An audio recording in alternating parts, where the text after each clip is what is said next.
Mesdames et messieurs, bonsoir. Soyez les bienvenus pour cette nouvelle édition de notre journal de 22 heures, au sommaire de l'actualité. Dans l'actualité nationale, déclaration du ministre du Travail sur les travails illégaux des étrangers.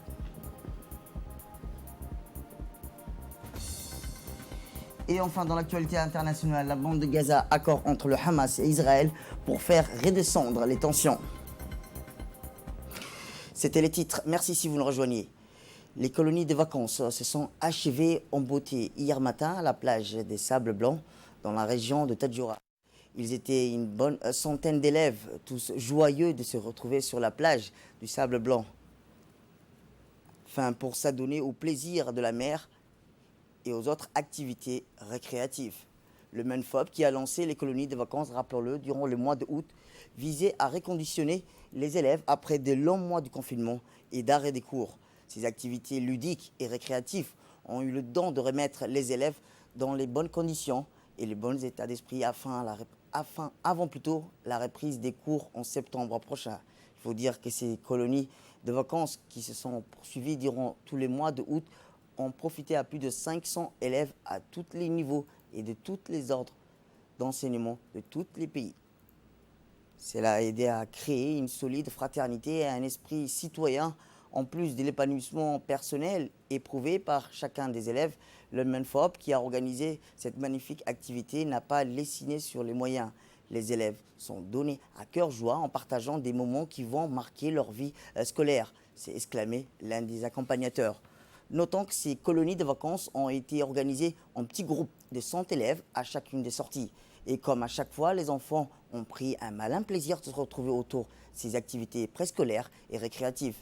Cette initiative du MENFOP s'inscrit dans le cadre du développement de l'esprit de citoyenneté et de fraternité entre l'ensemble des élèves du pays. Cela a aidé à cultiver la tolérance et générer une saine émulation parmi eux. Et sans transition, le ministre de l'Éducation nationale et de la formation professionnelle, M. Moustapha Mohamed Mahmoud, et son collègue de l'enseignement supérieur, Dr Nabil Mohamed Ahmed, accompagnés de la maire de Djibouti-Ville, Mme Fatouma Awal Ousmane, ont accompagné la dernière sortie des élèves de la capitale et des régions du sud vers Tadjoura, pour ce qui a été la clôture en beauté des colonies de vacances.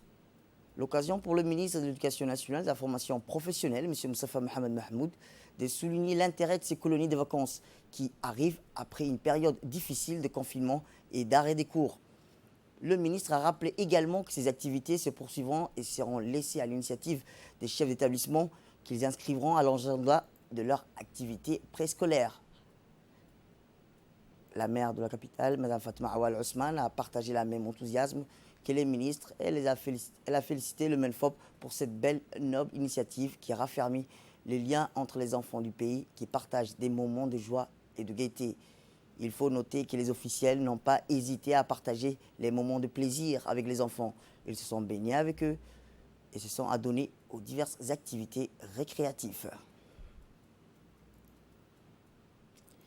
Eh bien, le préfet adjoint, le président du conseil régional, le préfet adjoint et la maire de Djibouti-Ville, durant le séjour des élèves au Sable Blanc, suivi de la culture de la colonie, des élèves ont été encadrés par les staffs de l'éducation nationale, ont été accueillis ainsi que par les autorités locales en présence de la maire de Djibouti-Ville. Tous ont exprimé leur satisfaction et leurs félicitations au ministre de l'Éducation nationale et à l'encadrement pour avoir donné une telle opportunité aux jeunes de passer un moment agréable et inoubliable au site touristique de Sable Blanc, très prisé pour leurs activités de natation.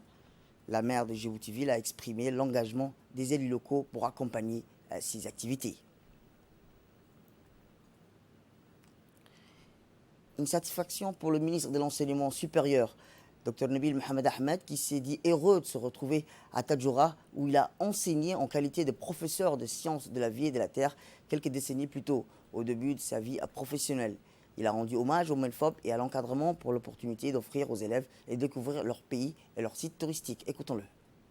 Je suis très heureux aujourd'hui de me retrouver au Sable Blanc, proche de cette ville de Tadjoura où j'ai enseigné, j'étais professeur, et très heureux d'appartenir à cette famille éducative. Je tiens du fond du cœur à remercier le ministre, à le féliciter pour cette initiative que j'ai suivie à travers la télévision, mais également dans les réseaux sociaux, qui permet à tous nos enfants, quelle que soit la région, de se retrouver ensemble, d'échanger et de mieux connaître leur pays pour renforcer la cohésion et l'unité nationale. Je tiens vraiment à remercier la préfecture de Tadjoura à travers le préfet adjoint, mais également le conseiller régional ami et frère Omar Hussein qui est là aujourd'hui à mon double casquette, je dirais, en tant que personne qui nous accueille, mais également en tant que présidente du conseil régional. Madame la maire, on vous remercie de nous avoir accompagnés. Et monsieur le ministre, je tiens à vous féliciter et à féliciter tous les professeurs, tous les enseignants, tous ceux, les animateurs qui ont fait que cette animation, cette activité que vous avez créée soit réussie et à 100% de succès. Je vous remercie. De son côté, le ministre de l'Éducation nationale et de la formation professionnelle, M. Moustapha Mohamed Mahamoud, a mis l'accent sur l'importance de ces colonies de vacances qui permettent aux élèves de se ressourcer avant de reprendre l'ambiance de l'école et de reprendre le goût du travail. Écoutons-le. Aujourd'hui, c'est la clôture de cette première étape, mais va s'en suivre bien sûr au cours de toute l'année scolaire, des activités périscolaires qui vont, connaissant bien sûr la période difficile que nous avons connue, qui vont vraiment reconditionner, redonner du goût aux enfants, bien sûr, à revenir dans les salles de classe. Et donc, je voulais vraiment remercier du fond du cœur le président de la région de Tadjoura pour son accueil chaleureux, mais surtout, bien sûr, également remercier les responsables de cet endroit magnifique qu'est les Sables Blancs, qui ont vraiment accueilli de la meilleure manière les élèves, puisque les élèves ont dormi hier soir en plein air, ici même. C'est là qu'ils ont pris le dîner. Tout à l'heure, ils vont continuer à prendre le déjeuner et puis, bien sûr, ils vont continuer toute l'après-midi à s'amuser, à nager, à faire d'autres activités scolaires. Et vraiment, machallah, je l'ai fait déjà auparavant, mais je voulais encore réitérer mes félicitations à l'équipe de l'organisation, à sa tête, bien sûr, l'inspecteur Kader et son adjoint Saad, mais également à tous les professeurs de PS qui ont participé de loin ou de près à l'organisation de ces colonies de vacances. Je pense que c'est une habitude que nous avons perdue. Nous allons bien sûr dorénavant l'organiser à toutes les vacances interruptives et bien sûr à l'initiative bien sûr des directeurs des écoles, mais également des chefs d'établissement. Nous, en tant que ministère, nous allons les encadrer, les accompagner, les appuyer, mais ce sera bien sûr aux directeurs des écoles, aux chefs d'établissement d'organiser les sorties scolaires. Retour à Djibouti, où, je vous le dis dans le titre, le ministre du Travail chargé de la réforme et de l'administration, M. Ismaël Ibrahim Roble, a tenu une déclaration de la rentrée sociale dont le thème central était le travail illégal des étrangers en République de Djibouti. Dans son discours, le ministre a rappelé aux sociétés et aux opérateurs de la place qu'il est formellement interdit de recruter des étrangers sans obtenir au préalable le permis de travail. Il a donc demandé aux employeurs de se conformer à la réglementation du travail en vigueur et de régulariser la situation des travailleurs étrangers et démunis des autorisations auprès de l'ANIFIP.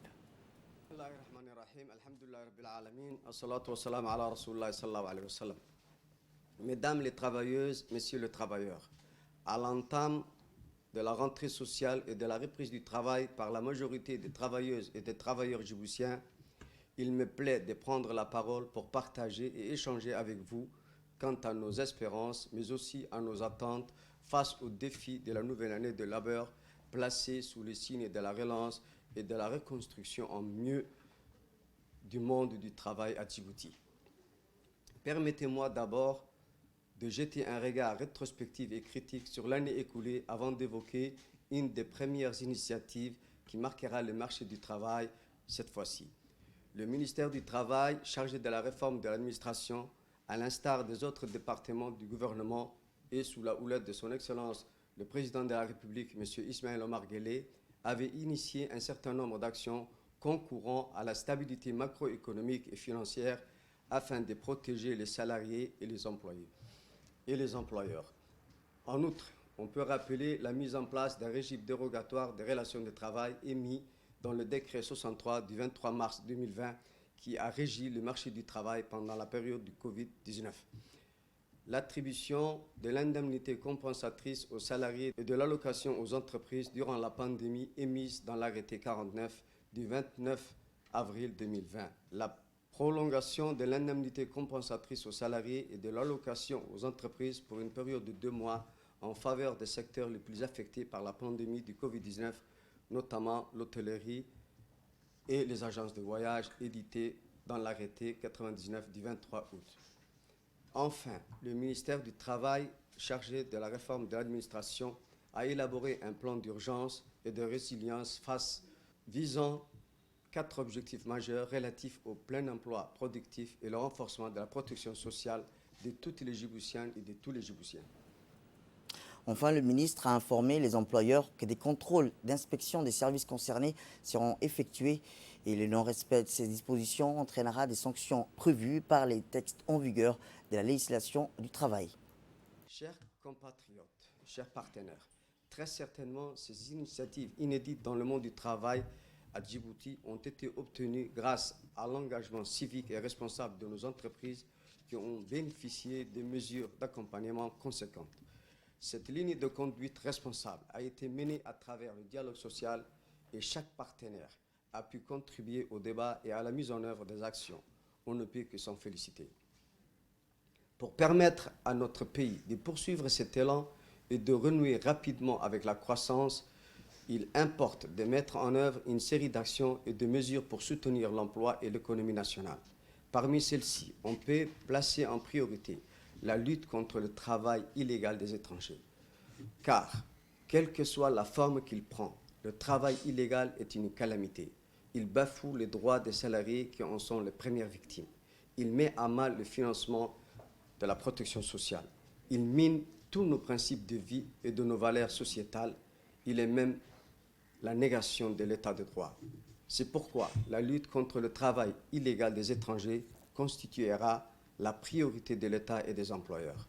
De l'État, bien sûr, pour une réglementation qui dissuade et sanctionne la fraude de manière efficace à travers ses services d'administration du travail, revus et transformés pour la cause avec l'installation d'un service uniquement dédié à l'accueil et à l'enregistrement des étrangers au niveau de l'ANEFIP, mais également un service au niveau de l'Inspection générale du travail et de l'aide sociale, et des employeurs nationaux et internationaux installés à Djibouti aussi, qui doivent contribuer à ce que le droit soit partout respecté. J'annonce déjà qu'au niveau du ministère du Travail, un plan de lutte contre le travail illégal des étrangers concerté et élaboré sera mis en œuvre. Ce plan, par le renforcement de la loi, par le ciblage et la réalisation d'opérations de contrôle conjointes entre les services concernés, visera à éradiquer le travail illégal des étrangers partout dans le pays et à garantir la justice sociale et le développement. Dès lors, j'invite tous les employeurs à se conformer à la réglementation de travail en vigueur et à faire preuve de diligence pour régulariser la situation de leurs employés étrangers démunis de titres de travail auprès de l'ANEFIP dans les plus brefs délais.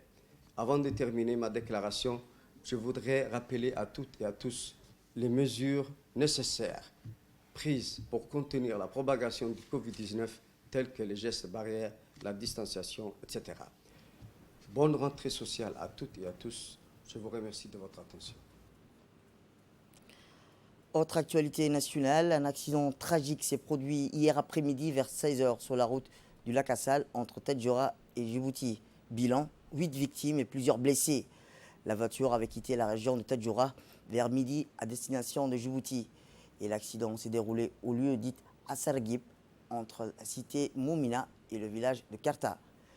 Le bilan est tragique. On dénombre 8 victimes, dont 3 décès sur place et les autres durant l'évacuation vers les structures d'urgence d'Arta et de Djibouti.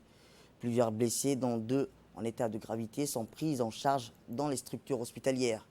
Selon les premières indications, les causes de l'accident seraient dues à la crevaison d'un pneu qui aurait provoqué la perte du contrôle du véhicule, qui a, d'après les premiers témoins, fait plusieurs tonneaux hors piste avant de se retourner sur ses pneus, comme l'on voit sur ces images. Le préfet d'Arta, M. Mohamed Chero, conseille aux usagers de préserver la sécurité routière en évitant les excès de vitesse et les surcharges des véhicules pour veiller à la sécurité routière. Par la même occasion, il a adressé ses sincères condoléances aux familles des victimes de cet accident tragique et souhaite un prompt rétablissement à tous les blessés. Santé à présent, où le ministère de la Santé a initié une série de formations sur le renforcement des compétences des agents de santé dans les structures sanitaires du pays. En effet, cette initiative s'inscrit dans le cadre de la réforme administrative engagée pour améliorer les prestations des services publics. Dans sa phase finale, la formation en éthique et déontologie s'est déroulée à l'hôpital Chéreau pour une centaine des agents de santé, l'objectif étant d'améliorer la qualité d'accueil et des prestations de soins hospitalières.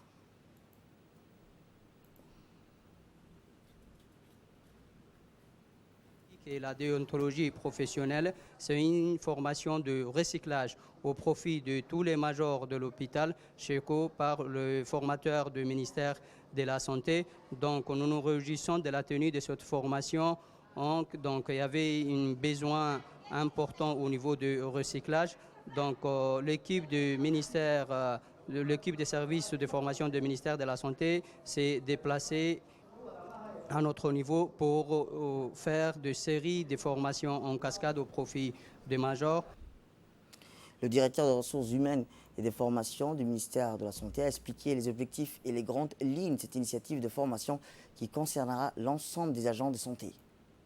Le ministère de la Santé a initié à son niveau de procéder à un certain nombre de formations afin de rehausser l'ensemble de la prise en charge des plateaux techniques.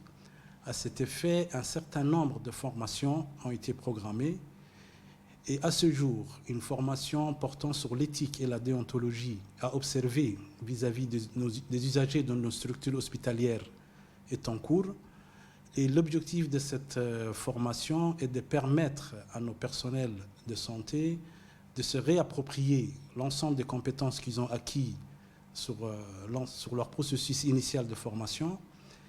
Et l'idée qui est escomptée à travers cette formation par les ministères de la Santé est d'apporter une observation particulière, d'une manière rigoureuse, l'accueil et le processus de prise en charge des patients au niveau de structures sanitaires. Le ministre de la Santé, son Excellence Mohamed Ouassama Dirie, attache une importance particulière quant à l'accueil, l'éthique et les processus de déontologie qui doivent être observés quotidiennement dans nos structures et permettre à l'ensemble des patients, à l'ensemble des usagers des structures sanitaires de bénéficier de soins de qualité. Toujours dans le domaine de la santé, concernant l'évolution du Covid-19 dans notre pays, 410 tests ont été réalisés aujourd'hui. 0 cas n'a été diagnostiqué positif. C'est pourquoi il est primordial de poursuivre inlassablement les consignes de prévention et de continuer à promouvoir les gestes barrières. Autre actualité, l'Ethio Djibouti Railway a réceptionné dimanche dernier 200 wagons.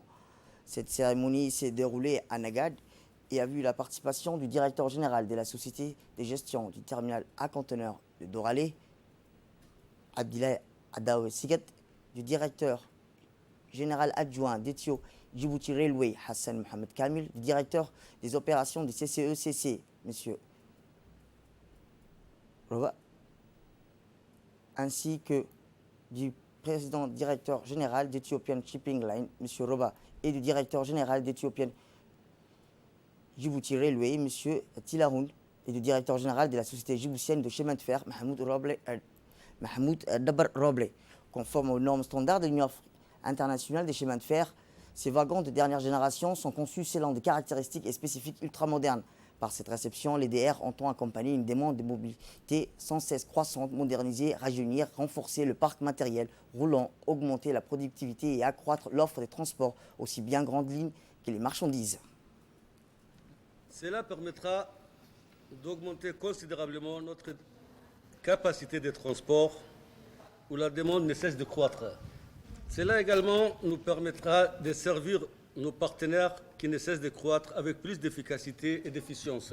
Il m'est particulièrement agréable de vous adresser sincèrement nos sincères remerciements pour avoir bien voulu répondre à notre invitation et de nous honorer par votre présence. Nous vous remercions. L'Association nationale des collectivités locales de Djibouti a procédé hier à la distribution des vivres aux habitants de la cité Sharaf dans la commune de Balbala. Ces vivres sont composés de riz, sucre, huile et dattes. Ont été octroyés à 105 familles vivant dans ces quartiers qui ont bénéficié de ce geste fort louable de l'ANCLD. La cérémonie de distribution a vu la participation du président de la commune de Balbala, les hauts responsables de l'Association nationale des collectivités locales de Djibouti, ainsi que le chef coutumier des quartiers. Dans son intervention, le président de la commune de Balbala a remercié la NCLD pour ses gestes louables aux plus démunis de la population. Direction le Nord, où le secrétaire exécutif de l'ONARS, M. Hussein Hassan Darar, s'est rendu hier à Obok pour superviser une opération d'acheminement des migrants éthiopiens refoulés du Yémen en cette période de crise du Covid-19. Le secrétaire exécutif était accompagné dans ce déplacement par le préfet de la ville d'Obok, Abdul Malik Mohamed Banoïta. Au total, ce sont 260 personnes de tous sexes confondus qui étaient évacuées vers le site de quarantaine d'Awar Aoussa à Lissabié, spécialement créé pour les migrants qui franchissent notre frontière afin de tester du Covid-19 et les soigner avant de les rapatrier chez eux. L'ONARS, qui est le bras humanitaire du pays, s'occupe de toutes les personnes vulnérables qui franchissent notre frontière en quête d'une vie meilleure. Il y a quelques jours, et les plus grosses difficultés que nous avons ici, au niveau de la région d'Obok, les difficultés, comment acheminer ces migrants, et en termes aussi des maladies qu'ils peuvent avoir, comment prévenir les maladies, c'est toutes ces actions-là dont les risques est très élevé. Les maigres moyens que nous avons, c'est-à-dire l'appui de l'ONARS, l'appui que nous apporte l'OIM, si je parle de leur appui, c'est plutôt en termes de rations alimentaires et en termes sanitaires. On aurait aimé que l'État djiboutien puisse avoir l'appui en termes logistiques, mais également en termes sanitaires.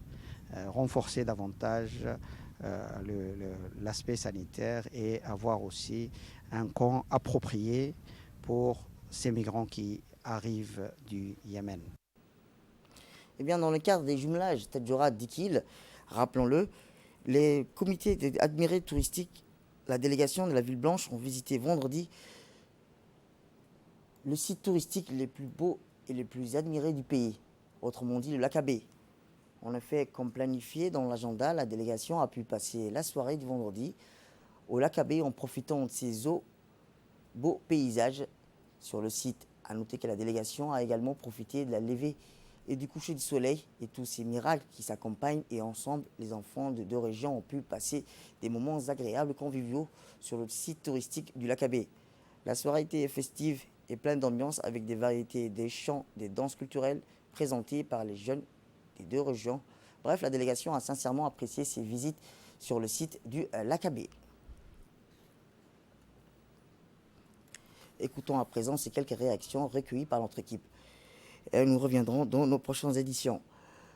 Et la famille Mohamed Arif Burhan, à travers la voix du médecin colonel Abdo, tient à remercier l'ensemble des personnes qui ont apporté leur précieuse contribution aux funérailles du défunt père, Dr Burhan Mohamed Arif, ainsi qu'à toutes les personnes qui, de près ou de loin, ont témoigné de leur soutien et ont partagé la douleur de ses proches.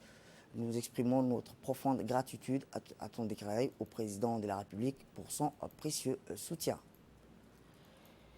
Actualité internationale, plutôt, les autorités de transition du Soudan et d'une alliance rebelle ont signé lundi un accord de paix après des mois de négociations. Cet accord a été paraphé en 2 temps lors d'une cérémonie à Djouba, au Soudan du Sud, d'abord par les mouvements rebelles du Darfour, puis par les mouvements rebelles du Kordofan Sud et du Nil Bleu. L'accord a été conclu entre le mouvement soudanais et le Front révolutionnaire soudanais, une coalition de groupes armés. Les dirigeants ont signé l'accord à Djouba, la capitale du Sud, Soudan, où la guerre a débuté en 2003, rappelons-le, et a fait au moins 300 000 morts et 2,5 millions de déplacés.